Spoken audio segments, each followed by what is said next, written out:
अस्सलाम वालेकुम। मेरा नाम है वसीम अहमद आफरीदी और आज हम जानेंगे कि ऐसे कौन से सवालात हैं जिनको करने से अल्लाह ताला ने हमें मना फरमाया है।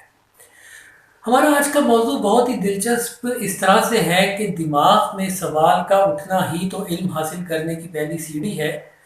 तो फिर आखिर कौन से ऐसे सवालात हैं जो अल्लाह ताला हमें करने से मना फरमाते हैं। सूरह बकरा की आयत नंबर 108 में अल्लाह ताला ने फरमाया कि क्या तुम अपने रसूल से ऐसे सवालात करना चाहते हो जो तुमसे पहले मूसा से किए गए, हालांकि जिस शख्स ने अपने ईमान को कुफर की रविश से बदल लिया वो सीधी राह से भटक गया। अगर हम थोड़ा सा भी गौर व फिक्र करें तो हम अपनी रोज़मर्रा की ज़िंदगी में कई मरतबा दूसरों से इस तरह के सवालात कर रहे होते हैं और यूं मुसलसल अपने ईमान से फिरते हुए कुफर की रविश अपनाते चले जाते हैं। और इस तरह के सवालात दो इकसाम के हैं।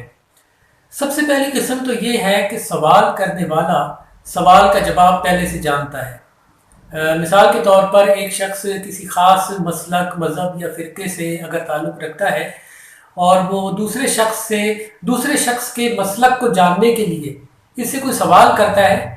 अब अगर जवाब देने वाला ऐसा जवाब दे दे जो इसके फ़िरके से मुताबिकत रख रहा हो, तब सवाल करने वाला फ़ौरन कहेगा हाँ आपका जवाब बिल्कुल दुरुस्त है। बसूरत दीगर वो फ़ौरन कहेगा आपने बिल्कुल गलत जवाब दिया, और इसके बाद वो अपने मज़हब, फ़िरके या मसलक का प्रचार करना शुरू कर देगा और इस मुकाम से दूसरे फ़िरके का शख्स भी तुर्की ब तुर्की ना चाहते हुए बहस करना शुरू कर देगा। और इस तरह की लाहासिल बहसों की कोई हद मुकर्रर नहीं है, बल्कि ज़रूरत से ज़्यादा बहस आगे बढ़ने की सूरत में बात हाथापाई और एक दूसरे पर फतवे लगाने, यहाँ तक कि कत्ल तक नौबत आ जाती है। और हमारे ये रवैये सिर्फ मजहबी ही नहीं बल्कि सियासी वाबस्तगियों से लेकर घरों में छोटे छोटे अमूर तक में बहुत बुरी तरह सरायत कर गए हैं। और इसी नौयत के उल्टे सीधे सवालात बनी इसराइली मूसा रसूलुल्लाह से किया करते थे, जिसका जिक्र अल्लाह ताला ने सूरह अल-बकरा की आयत नंबर 67 ta 71 में किया। यहूदी बन जाने वाले इस कदर ज़हीन कौम है कि इन्हें अच्छी तरह पता था कि मूसा रसूलुल्लाह ये गाय को ज़िबा करने का ऑर्डर क्यों कर रहे हैं, लेकिन सिर्फ हीले बहाने बनाने के लिए इस तरह के सवालात कर रहे थे। अब ये और बात है कि सवालात एक नबी से किए जा रहे थे और बीच में अल्लाह ताला डायरेक्टली इन्वॉल्व थे, इसलिए उस वक्त उनकी ना चली। लेकिन हम आम इंसान हैं, इसलिए तैश में आकर इंतहा पसंद रवैयों को अपना लेते हैं। लिहाजा अल्लाह ताला किसी भी बुराई को इब्तदाई तौर पर ही रोकना चाहते हैं, इसलिए हमें इस तरह के सवालात करने से अज़हद गुरेज करना चाहिए। और अगर ऐसा ख्याल जहन में आ ही गया है तो फ़ौरन अपनी ज़बानों को ताले लगाने की ज़रूरत है, बसूरत दीगर बुरे तरीन हालात के लिए ज़हनी तौर पर तैयार रहे।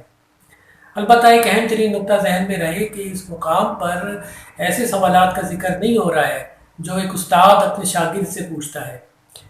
यानी ज़ाहिर है इस सूरत में भी उस्ताद तो सवाल का जवाब पहले से जानता है, लेकिन इसका मकसद ये होता है कि क्या शागिर्द ने वो सबक अच्छी तरह याद कर लिया है जो उस्ताद पढ़ा चुका है, तो वो ज़ाहिर है इसका इम्तिहान दे रहा होता है।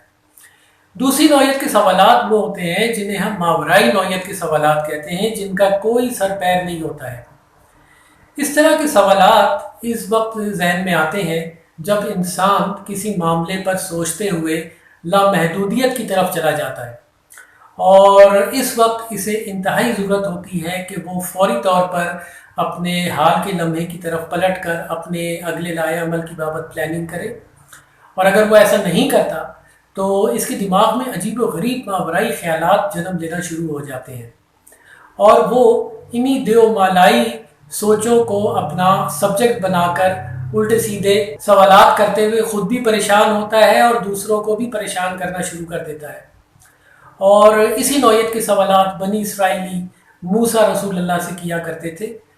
मसलन हम अल्लाह ताला को देखना चाहते हैं या फिर हम अल्लाह ताला से खुद बात करना चाहते हैं।